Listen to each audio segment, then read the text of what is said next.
Okay, अस्सलाम वालेकुम everyone and आज हम लोग physical quantities and measurements techniques from physics matters chapter 1.1 cover करेंगे सिर्फ नोट्स के ज़रिए।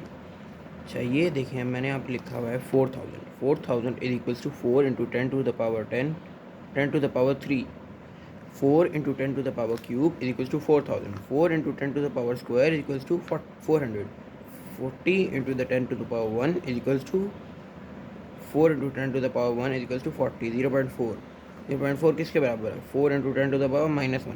जब -1 होगा तो पॉइंट जो है जब यहाँ पर था वो यहाँ पर आ जाएगा। ये एक तरह का डिवाइड हुआ है, डिवाइड बाय 10 हुआ है, ये आप भी देख लें। 4 डिवाइड बाय 10 हो गया। अब ये -2 था, मतलब 100 से 4 डिवाइड बाय 100 हो गया। अब जैसे ये 1000 बन रहा था, ये अगर आप ऊपर देखेंगे ये 1000 बन रहा था, तो अब यहाँ पर आप डिवाइड बाय 1000 कर देंगे। 4 को डिवाइड बाय 1000 करें तो 0.004 आता है। और ये इस तरीके, अब जैसे ये जो लिखा हुआ है ये तो आपको सबको पता होगा, इंटीजर्स की फॉर्म में लिखा हुआ है हमने ये सारे नंबर्स। और ये जो हमने यहाँ पर ये लिखा हुआ है जैसे 4 into 10 to the power cube, 4 into 10 to the power square, 4 into 10 to the power 1, 4 into 10 to the power 0। यहाँ पर 4 is equals to 4 into 10 to the power 0, क्योंकि anything power 0 is equals to 1 and 4 1s are 4। 4 into 10 to the power -1, 4 into 10 to the power -2, 4 into 10 to the power -3। और ये जो मैंने लिखा है इसको क्या कहते हैं, स्टैंडर्ड नोटेशन। ये चीज़ आप लोगों ने याद करनी होगी, ये पेपर में लाजमी आएगी, ये पास्ट पेपर सवालों में भी मैंने आपको करवाई है पहले। अच्छा, ये लेंथ भी इसी के अंदर एक physical quantity and measurement techniques का एक यूनिट है। लेंथ मीटर में नापी जाती ली जाती है। लेंथ का ऐसा यूनिट, सिस्टम इंटरनेशनल यूनिट, इसको क्या कहते हैं, सिस्टम इंटरनेशनल यूनिट लेंथ का मीटर है। अच्छा, 1 डेसीमीटर को डीएम से रिप्रेजेंट करते हैं, सेंटीमीटर को सीएम से रिप्रेजेंट करते हैं, एमएम मिलीमीटर को एमएम से रिप्रेजेंट करते हैं, माइक्रोमीटर को ये यू सा एक लिखा हुआ है इस तरह से यूं करके रिप्रेजेंट करते हैं। और नैनोमीटर को एनएम से रिप्रेजेंट करते हैं, पिकोमीटर को पीएम से करते हैं, किलोमीटर को केएम से करते हैं, मेगामीटर को बड़े कैपिटल एम और स्मॉल एम से करते हैं, और गीगामीटर को जीएम से करते हैं, टेरोमीटर को टीएम से करते हैं। ये हमारे हैं रिप्रेजेंटेशन। हम जैसे ये हमारे यूनिट्स, हमारे एक वो हैं, क्या कहते हैं, ये हमें याद करने हैं, ये पेपर में आए हैं। और इनकी वैल्यूज़ क्या हैं, 10 टू द पावर -1, जैसे डेसीमीटर की है 10 टू द पावर -1, सेंटीमीटर की है 10 टू द पावर -2, मिलीमीटर की है 10 टू द पावर -3, माइक्रोमीटर की है 10 टू द पावर -6, नैनोमीटर की है 10 टू द पावर 9, पिकोमीटर की है 10 to the power 12 sorry, kilometre की है 10 टू द पावर 3, मेगामीटर की है 10 टू द पावर 6 एंड गीगामीटर की है 10 टू द पावर 9, और टेरामीटर की है 10 टू द पावर 12 मीटर। अच्छा, ये जो किलोमीटर है 10 टू द पावर 3 मीटर, इसको ये अप्रॉक्सीमेटली 5/8 माइल्स भी बनता है, मतलब 1.6 kilometre is equals to 1 mile. ये बात भी आ सकती है। और जैसे ये आ गया 1 gigametre is equals to 1 billion metre.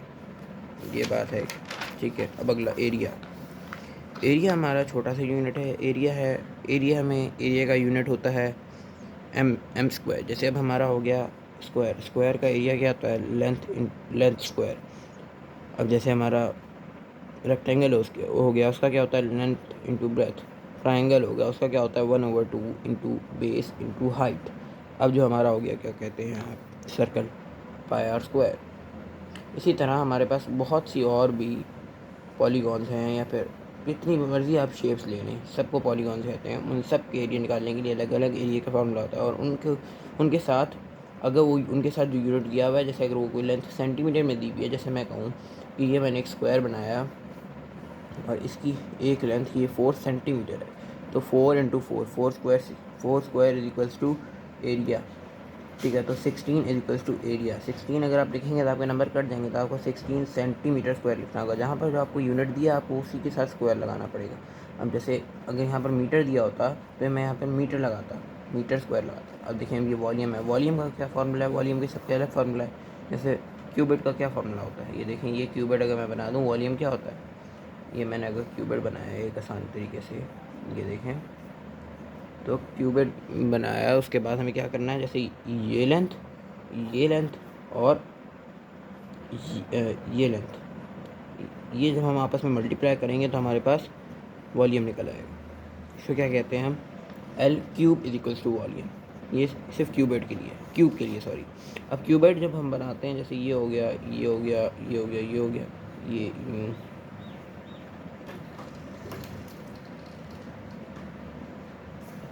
इस तरह से हम क्यूबिड बना सकते हैं। और इसके एरिया के लिए हमें ये जो हमारी ब्रेथ है इसको मल्टीप्लाई करना पड़ेगा विड्थ से और लेंथ से। ये हम लोग इस तरह निकालेंगे इसका एक वॉल्यूम। अब ये तरीका है वॉल्यूम निकालने के लिए। इसके भी साथ भी वही होता है, जैसे अब इसका वॉल्यूम का यूनिट होता है मीटर क्यूब, ऐसा यूनिट मीटर क्यूब है वॉल्यूम का। जैसे अगर मैं कहूँ कि मैं इसी तरह की, जैसे ये मैंने ऊपर 4 मीटर लिया, मैंने इसकी एक साइड क्यूब बनाया सॉरी, और इसकी एक लेंथ मैंने 4 सेंटीमीटर दे दी, तो इसकी सारी लेंथ 4 सेंटीमीटर होगी, तो इसकी वजह से 4 cube is equals to area, तो 64।